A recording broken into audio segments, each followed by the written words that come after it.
Usted es el psicólogo José Ponce, ¿verdad? Correcto. Mucho gusto. Mucho gusto. Voy a empezar por ahondar sobre las lealtades familiares. Primero, la primera pregunta que me gustaría hacerle es sobre qué entiende por lealtades familiares y cómo se manifiestan en las dinámicas familiares. Bueno, las lealtades familiares son compromisos inconscientes o vamos a decirlo como comportamientos invisibles, ¿no? Que van de generación en generación. ¿Cómo va afectando lo que es la familia? Por ejemplo, puede ser de manera económica, puede ser incluso en el aspecto familiar, en la toma de decisiones, con respecto al lado afectivo, las cuales, como te comento, ¿no?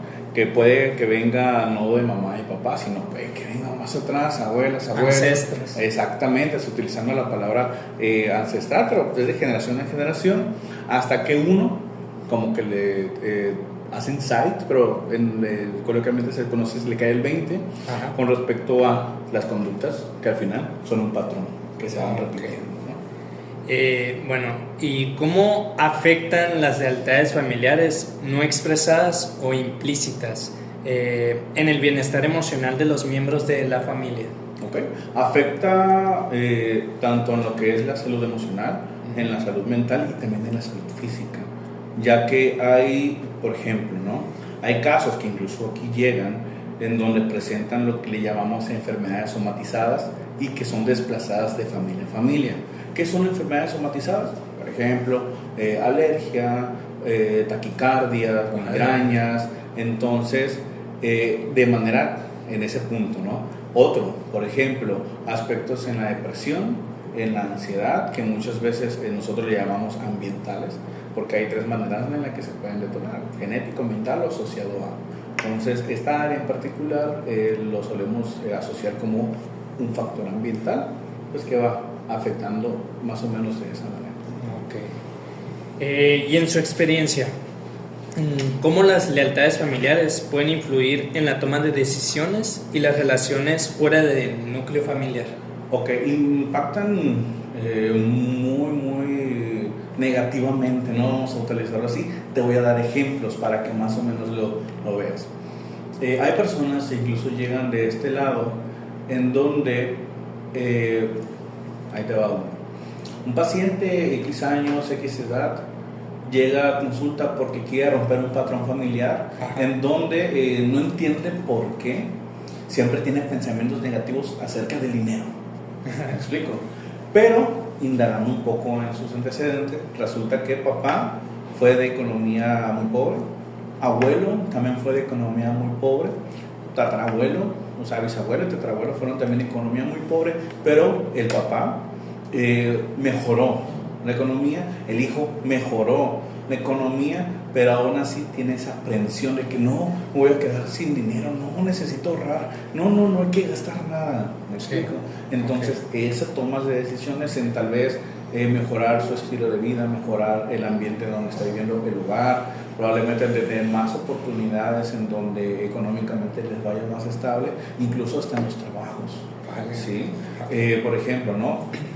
Otro paciente de este lado quería saber por qué él no podía seguir progresando en encontrar un mejor trabajo. Pues resulta precisamente que por antecedentes todos los familiares llegaban hasta ahí. ¿Me explico?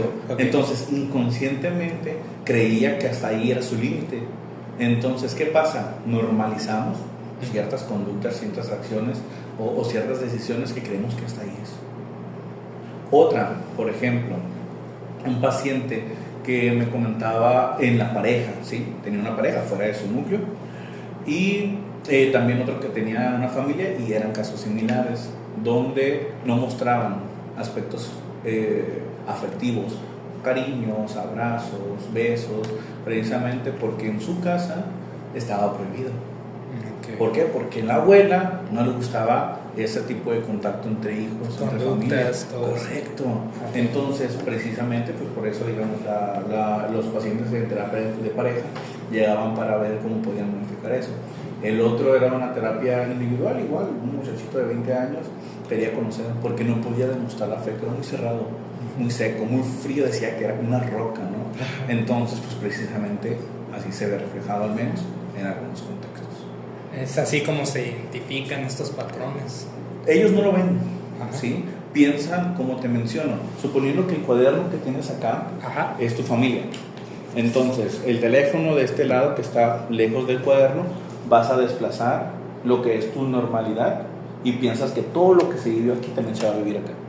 Pero sabemos que esta personita es diferente a ti. Sí. ¿Me explico? Entonces es donde también llegan los choques de ideas, los choques de costumbres, pensamientos, pero... Más la época. Exactamente, también. ¿Sí? Entonces así se ve marcado, al menos fuera de lo que sería el núcleo familiar. ¿Y de qué manera las lealtades familiares pueden entrar en conflicto con los deseos o necesidades individuales de un miembro de la familia? Como te comentaba precisamente hace un momento, ¿no? El hecho de, ahí te va uno, de hecho muy importante ese punto. Tenía un paciente que su familia era de 5. Ajá. Mamá y papá, o sea, eran 7. Mamá y papá nunca pasaron de la secundaria. Ok, se salieron. ¿Por qué? Porque se les hacía difícil, existían dificultades, complicaciones en el estudio y todos los hermanos fueron igual. ¿Sí? ¿Por qué? No sé, pues hasta ahí todos quedaron. Excepto el pequeño, Ajá. con su necesidad individual. Oye, pero yo quiero salir más, quiero intentar más. No sé por qué todos esos familiares se quedaron estancados, incluso en la parte de atrás, se quedaron en la primaria también. Y él tenía ese conflicto, no sabía si estudiaba o no estudiaba, porque al final, como te comentaba anteriormente, tenían tan normalizada esa conducta que incluso la familia le decía, ¿para qué?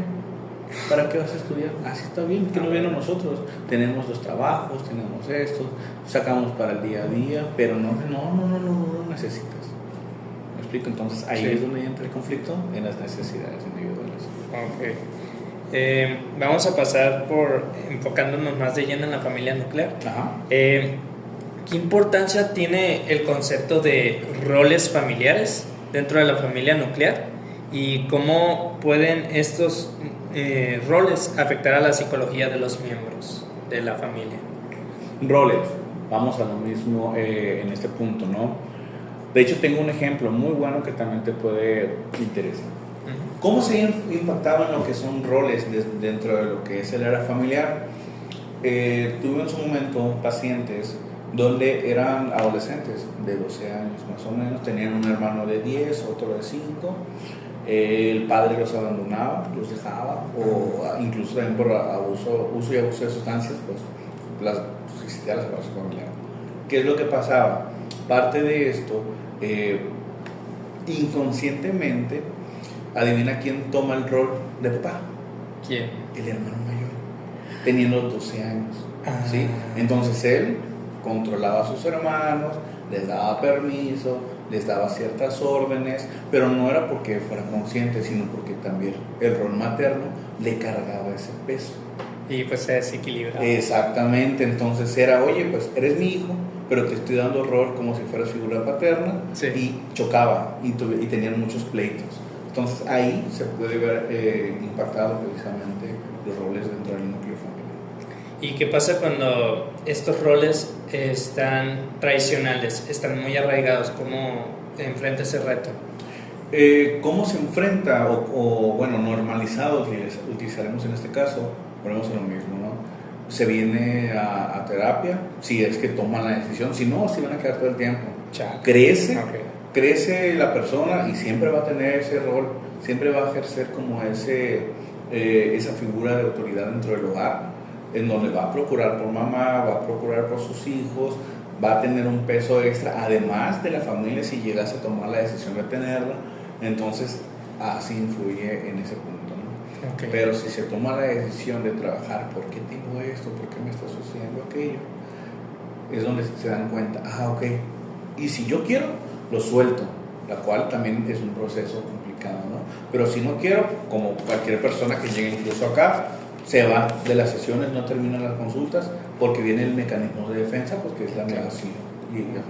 Ok, y al no pues volverlo más consciente y no querer trabajarlo, pues afectas a tu grupo de familia. Exactamente. Es como un contrato silencioso, ¿no? Correcto, entonces por eso te comentaba, ¿no?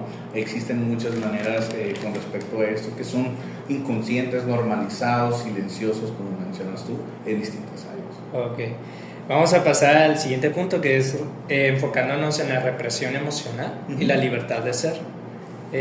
Como primera pregunta me gustaría preguntarle cómo definiría usted la represión emocional dentro del contexto familiar y de qué forma se desarrolla este fenómeno. Okay. De hecho, tengo un ejemplo muy sencillo y siempre lo uso con mis pacientes, no importa si son pequeños, adolescentes o grandes, adultos, ¿no? ¿Has visto alguna ocasión el capítulo donde Malcolm se queda callado? Sí, viste Malcolm en el medio, pero no me acuerdo. ¿Esa escena no? Bueno, te voy a dar ese ejemplo y se va a responder tu pregunta. Va. Malcolm en ese episodio decide guardar silencio, a pesar de que mamá, papá, su entrenador de básquetbol en ese entonces y otras personas le decían cosas, lo insultaban, a veces le ordenaban y él en el interior se guardaba todo, ¿sí? Sus enojos, sus frustraciones, su tristeza, él se lo guardaba, no se dio la oportunidad de externarlo, ¿no? En este caso verbalizarlo, solo decía, ok, sí, está bien, pero no se dio la oportunidad de sacarlas. Entonces, ¿qué pasa precisamente con Malcolm conforme fue pasando el tiempo? A Malcolm en un momento cuando quería quejarse de su equipo de entrenamiento, resulta que el entrenador algo así le dijo, ¿qué? ¿Estás listo para jugar? Y Malcolm responde, ya después de tantas quejas, ¿no? Dentro del interior, y dice, sí, pero escupe sangre. Cuando van al hospital resulta que se generó una úlcera péptica. ¿Qué es lo que afecta en el cuerpo? Como exactamente. Ahí te va otro, un caso incluso también aquí en el consultorio que parece que es mentira, pero sucede. Tuve una paciente precisamente que era de Mazatlán, se vino a vivir aquí para que la atendiera y ella tenía cáncer. Okay. Trabajamos, dimos el punto, mejoramos, tardamos más o menos 1 año y medio en su tratamiento y como por arte de magia desapareció el cáncer. Resulta que era todo lo que es el aspecto emocional reprimido durante 20 años aproximadamente de la señora.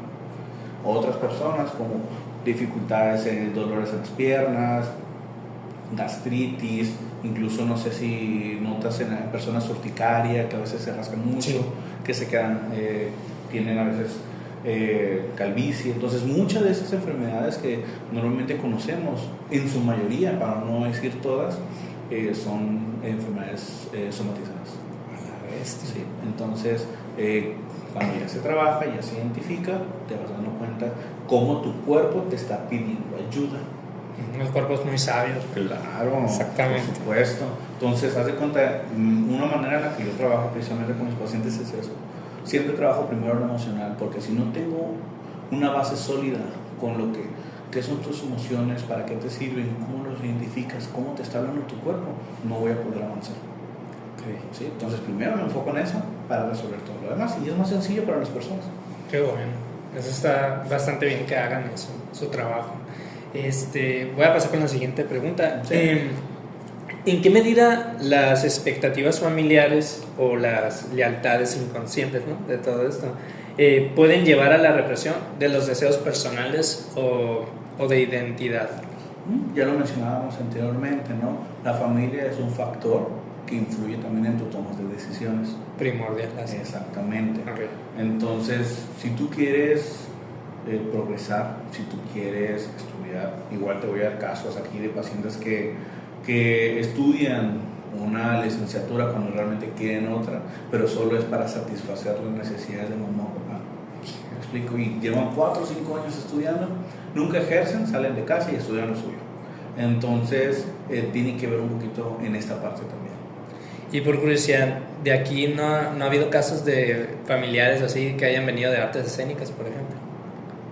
Lo desconozco. He tenido muchos pacientes, o sea, ¿qué te digo? Aquí, en lo que es en el centro de nuestra familiar, tengo como 400 que he visto. No me acuerdo de los 400, tendría que checarlo, pero igual por confidencialidad no te lo puedo compartir. Está bien. Pero no, Donde sí podría darte una explicación, por ejemplo, yo también trabajé en clínicas de adicciones, entonces también es un factor, un patrón que se va repitiendo. No, es que mi papá lo hizo, es que mi tío lo hacía, es que mi mamá también lo hacía, y yo lo hacía con mis amigos, pero cuando iba a otro tipo de cultura o otro tipo de colonia, por ejemplo, no lo hacían y se me hacía raro. ¿Sí? Entonces, vamos a lo mismo, normalizas. Ok. ¿Cuáles son los efectos a largo plazo? Pues obviamente con el cuerpo me pude dar cuenta de vivir en un ambiente donde hay represión emocional o un control excesivo de la individualidad. Consecuencias, ya te lo mencionaba, ¿no? Enfermedades psicosomáticas, peleas, frustraciones, abandono de la escuela, abandono del hogar, uso y abuso de sustancias psicoactivas, uso y abuso de alcohol, violencia tanto intrafamiliar como extrafamiliar, y en muchas ocasiones ideaciones, pensamientos o intentos suicidas. Okay. ¿Qué técnicas o enfoques psicoterapéuticos recomienda para ayudar a alguien a liberarse de las lealtades familiares restrictivas o de la represión emocional? Por ejemplo, depende mucho del paciente, porque puede que utilices terapia conductual, puede que utilices terapia cognitivo-conductual, puede que uses terapia humanista, puede que uses psicología positiva. Entonces depende mucho también de cómo es la persona, cómo tú la identifiques y qué factores o qué herramientas podrían ser los más favorables para ellos. Okay. Entonces da cuenta que aquí, al menos a nivel psicológico, todo es personalizado. Nunca es igual que todos. Okay. Entonces tú le identificas, incluso hasta puedes hacer una mezcla de varias corrientes, vamos a ponerlo de esta manera, y mientras le funcione, genial, porque incluso hay gente que simplemente ocupa terapia breve y con eso es suficiente. Y ya con eso se libera de ese control. Así es, porque son las más conscientes, ¿me explico? Todas aquí vienen a pedir ayuda porque son conscientes de, pero no todas son conscientes de la situación por la que acuden. ¿Y ha habido pacientes que la familia los trajo de forma forzada y ellos no cooperaban? Sí. Son las que te comento, son las que suelen concluir las citas antes de dar, ¿no? 2-3 sesiones ya no vienen. Pero hay otra parte de la población que, a pesar de que viene forzada, por ejemplo, tengo una muchacha de 30 años, creo que tiene 30. Ella recientemente la vi hace una semana y me dice: menos mal, mi mamá me trajo aquí, gracias a ella. No sabía que necesitaba un psicólogo y he mejorado mucho, te lo agradezco. ¿Me explico? Entonces hay ciertas personas que, a pesar de tener cierta negación, hay un porcentaje en donde va, acepto. Wow. Y son las que sí se pueden quedar, pero en su mayoría desertan. Qué bueno. Y ya para pasar a reflexiones finales, yo tengo unas preguntas como: ¿cómo se puede equilibrar la lealtad hacia la familia con el deseo de ser auténtico y vivir de manera independiente? Okay. La manera en la que se puede equilibrar, siempre les he dicho, a ver, déjame sacar una hoja. Claro. Es un ejercicio que siempre les hago ver precisamente a mis pacientes para dejar o hacer un equilibrio, porque créeme que esto choca prácticamente, no te voy a decir el 100%, pero sí al 96%. Ajá.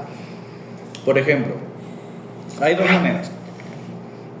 Si son hijos, siempre les digo papá, mamá, y estos son los hijos, ¿sí? Quienes, mientras sean menores de edad, ¿quiénes son los responsables? Los papás. Correcto.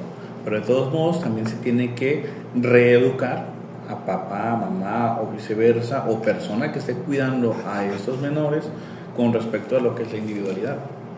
Porque independientemente yo tenga una cultura dentro de mi hogar, independientemente tenga una perspectiva de la vida dentro de mi hogar, compartido por madre y padre, siempre les digo esto, ¿no? Antes de los 10 años, todo lo que tú haces, dices o mencionas, en su mayoría, es aprendido por mamá y papá. Entrando a los 11, que es la pubertad, es donde comienzas a desarrollar un poco lo que es el razonamiento en el lóbulo prefrontal y comienzas a tener como esos pequeños choques de ideas. ¿Por qué mi papá hace eso? Si veo que las demás personas hacen diferente. ¿sí? Por el ambiente externo. El contexto, bien. El contexto. Y ya de 12 años en adelante es donde usualmente entra la edad de la rebeldía, precisamente porque estamos reestructurando nuestras enseñanzas, nuestra crianza, nuestra individualidad y lo que queremos en el contexto social. Sí, entonces hasta los 10, y siempre les digo, casi es una regla, a los 17 años, 18, termina la rebeldía, porque ya organicé, ya reestructuré lo que yo quiero, lo que yo necesito, y de ahí en adelante lo voy a ir modificando a mis necesidades. Y obviamente con el paso del tiempo, por ejemplo, cuando uno forja una pareja, va conociendo todo el contexto que tiene la misma familia de la pareja, y ahí es como se va modificando estos patrones. Precisamente por eso este edad donde el razonamiento ya está un poquito más desarrollado y comienzas a identificar lo que siempre les comparto, ¿no? Y les hago esa pregunta, siempre es esta pregunta, es cuando una persona dice o hace algo y consideras que tal vez no es prudente dentro del contexto, ¿te corresponde? ¿Sí? Bueno, entonces verifícate por qué te está impactando. No, déjalo a un lado, no es tuyo. Eso ya es de otra persona. Tú sigue con lo que es tu individualidad.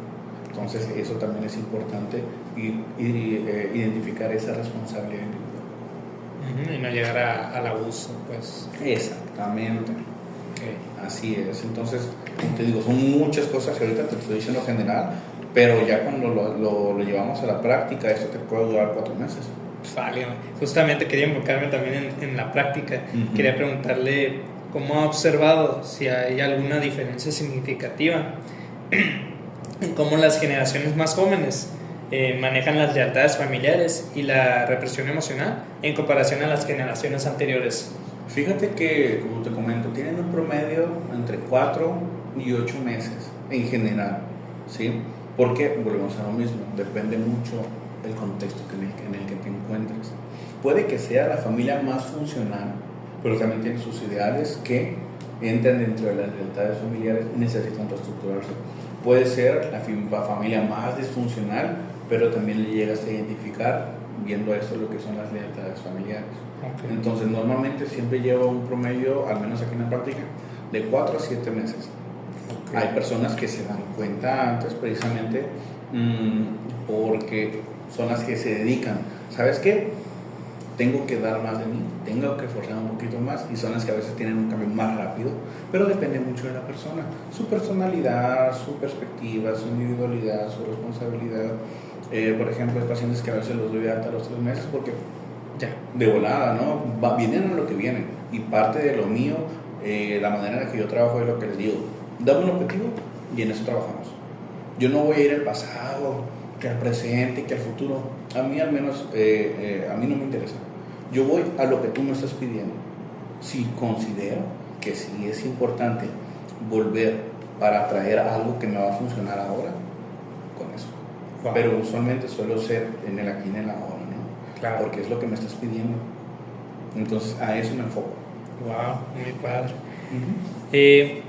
¿Qué consejo usted le daría a alguien que siente que sus lealtades familiares están interfiriendo con su bienestar emocional o su capacidad para ser auténtico?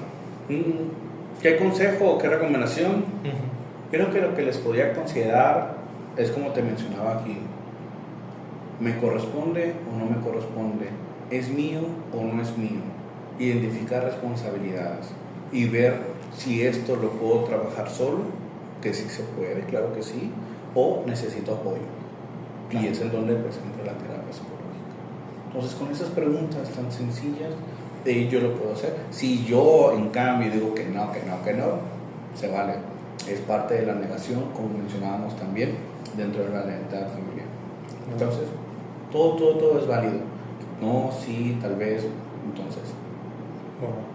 Ya como última pregunta, ¿cómo ve el futuro de las dinámicas familiares en términos de cómo las personas pueden reconciliar la libertad personal con las expectativas familiares?